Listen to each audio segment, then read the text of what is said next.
सज्जनों, आज के सत्संग में आप सभी का स्वागत है। आशा करता हूं कि आप लोग स्वस्थ होंगे, मस्त होंगे। सज्जनों, आज की कहानी है शिव की महिमा।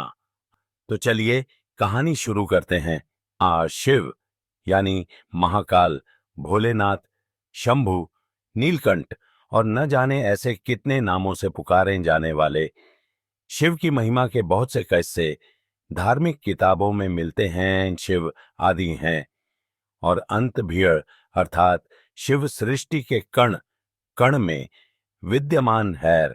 शिव महिमा से कोई व्यक्ति अछूता नहीं है और इसी चमत्कार को चित्रित करने के लिए यह कहानी है आंखों जो आपको धार्मिक ज्ञान के सागर में स्नान करने को विवश कर देगी।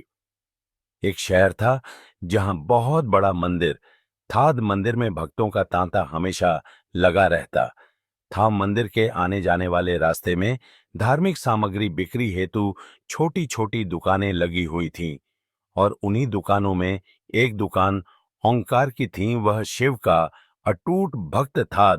वह कई घंटों शिव की पूजा में लगा रहता था। दुकान में वह और उसका बेटा कार्तिक बैठा करते थे। उसका बेटा कार्तिक जो कि केवल 8 वर्ष का था। हालांकि कार्तिक दुकान के काम के साथ साथ अपनी पढ़ाई में भी बराबर ध्यान देता था, जिस वजह से वह अपनी सभी कक्षाओं में अच्छे अंकों से उत्तीर्ण होता आया था। ओंकार अपने बेटे से बहुत प्यार करता था। ओंकार की पत्नी कार्तिक को जन्म देते ही दुनिया छोड़ चुकी थी। बचपन से कार्तिक को ओंकार ने मां और बाप दोनों का प्यार दिया था और कार्तिक अपने पिता का आज्ञाकारी बेटा था। वह घर के काम के साथ साथ दुकान का भी काम संभाल लेता था। उनकी जिंदगी बहुत मजे से चल रही थी। लेकिन एक दिन नगर निगम का ऐलान होता है कि मंदिर परिसर से सभी दुकानें हटाई जाएंगी। इसका सीधा मतलब था जिसकी स्वयं की जमीन होगी वही यहां धंधा कर सकता था। ओंकार अपने घर में पूजा कर रहा था। जैसे ही उसे यह बात पता चलती है उसके पैरों तले जमीन खिसक जाती है, क्योंकि मंदिर परिसर की वह दुकान उसकी रोजी रोटी थी और उस दुकान के अलावा उसके पास आमदनी का कोई और जरिया नहीं था। वह तुरंत भगवान शिव के सामने बेसुध होकर लेट जाता है। ओंकार की आंखों में आंसू आ जाते हैं और वह शिव भगवान से कहता है, क्यों दे रहे हो मुझे इतनी तकलीफ? प्रभु, क्या मैंने कोई पाप किए थे? कुछ देर बाद ओंकार शिव भगवान के सामने हाथ जोड़कर खड़ा होता है और अपनी दुकान की तरफ भागता है। सभी दुकानदारों को दुकान से सामान खाली करने के लिए एक दिन का समय दिया जाता है, जिसके लिए लाउड स्पीकर से लगातार सारे मंदिर परिसर में सरकारी ऐलान होता रहता है। सरकार के इस फैसले का सभी विरोध कर रहे होते हैं, लेकिन मंदिर में भक्तों की संख्या बढ़ने की वजह से रोड का चौड़ीकरण करना अनिवार्य था।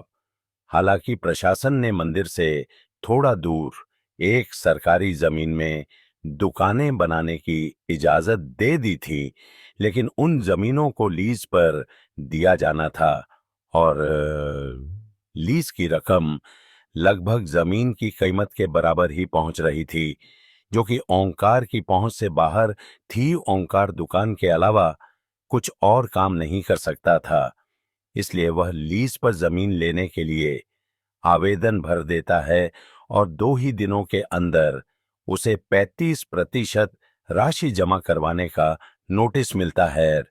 उसने कई सालों से दुकान से पैसे कमाकर जोड़े थे, इसलिए उसके पास लगभग आधी राशि तो उपलब्ध थी। इसलिए वह 2 दिन के अंदर 35% रकम जमा करवा देता है और बाकी का बचा हुआ 15 दिनों के अंदर जमा करवाने का समय दिया जाता है।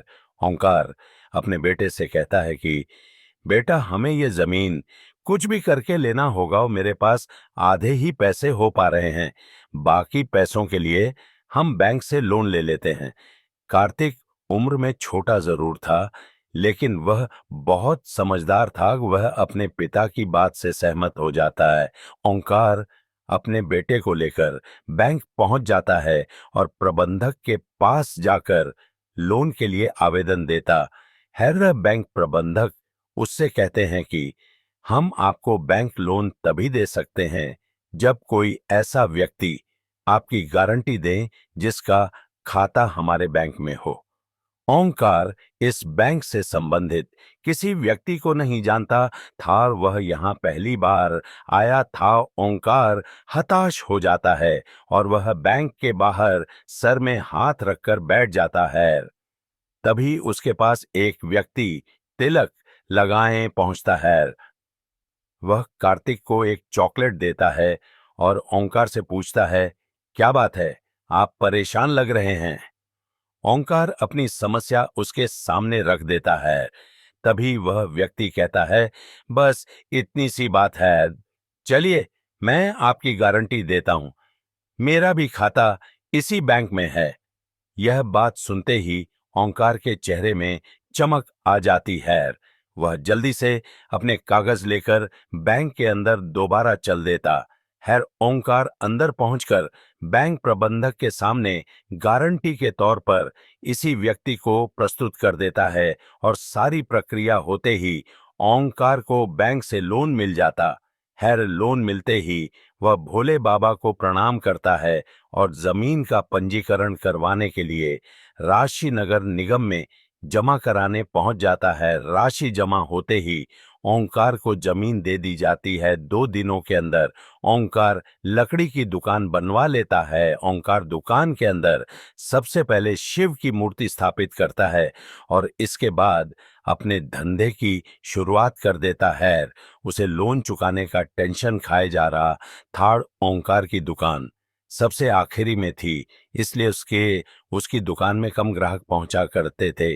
वह इतना भी पैसा नहीं कमा पा रहा था कि उसके प्रतिदिन के खर्चे पूरे हो सकें। ओंकार परेशान रहने लगा। एक दिन उसकी दुकान में वही व्यक्ति फिर से आते हैं जिन्होंने बैंक में उसे लोन की गारंटी दी थी। उन्हें देखते ही ओंकार अपनी दुकान में बैठने को कहता है और जल्दी से उनके लिए चाय नाश्ते का इंतजाम करता है। और जैसे ही वह व्यक्ति ओंकार से उसकी दुकान के हाल चाल पूछते हैं तो वह अपना दुखड़ा रोने लगता है। वह व्यक्ति शिव की मूर्ति को नीचे रखे देख ओंकार से कहते हैं, तुमने शिव भगवान को ऐसे क्यों स्थापित किया है? उनके लिए छोटा सा मंदिर बना लो, तुम्हारा कल्याण हो जाएगा। और इतना कहकर वह वहां से चले जाते हैं। ओंकार उस व्यक्ति के जाते ही अपने काम में लग जाता है। 1-2 महीने के अंदर ओंकार की हालत बदतर होने लगती है। वह कर्ज में डूबता जा रहा था, लेकिन इसके बावजूद वह शिव की पूजा में उतना ही समय देता था जितना हमेशा से देता आया। एक दिन वह थोड़ा जल्दी दुकान पहुंच जाता है और दुकान की साफ सफाई करने लगता है। ओंकार को अचानक उस व्यक्ति की बात याद आती है कि शिव के लिए छोटा सा मंदिर बना लो। तभी ओंकार कुछ मजदूरों को बुलाकर दुकान के कोने में छोटा सा मंदिर बनवाने के लिए गड्ढा खुदवाने लगता है। लेकिन बहुत प्रयास करने के बाद भी उस जगह पर गड्ढा नहीं हो रहा होता और जब मिट्टी हटाकर मजदूर देखते हैं तो वह दंग रह जाते हैं। उन्हें एक विशाल शिवलिंग का ऊपरी हिस्सा दिखाई दे रहा होता है और जैसे ही वह किनारे किनारे मिट्टी हटाते हुए गहराई तक जाते हैं तो सभी के पसीने छूट जाते हैं, क्योंकि यह कोई साधारण शिवलिंग नहीं था। इसका आकार बहुत विशाल था और इसका पत्थर फौलाद से भी मजबूत था। शिवलिंग निकलते ही दुकान के चारों तरफ से हजारों लोगों की भीड़ जमा हो जाती है। दूर दूर दूर दूर से लोग वहां शिवलिंग देखने पहुंच जाते हैं। शिव की इतनी बड़ी मूर्ति जमीन के अंदर से निकलते ही खनिज विभाग के लोग उसे जब्त कर लेते हैं। शिवलिंग को मंदिर की संपत्ति मानकर मंदिर में स्थापित कर दिया जाता है।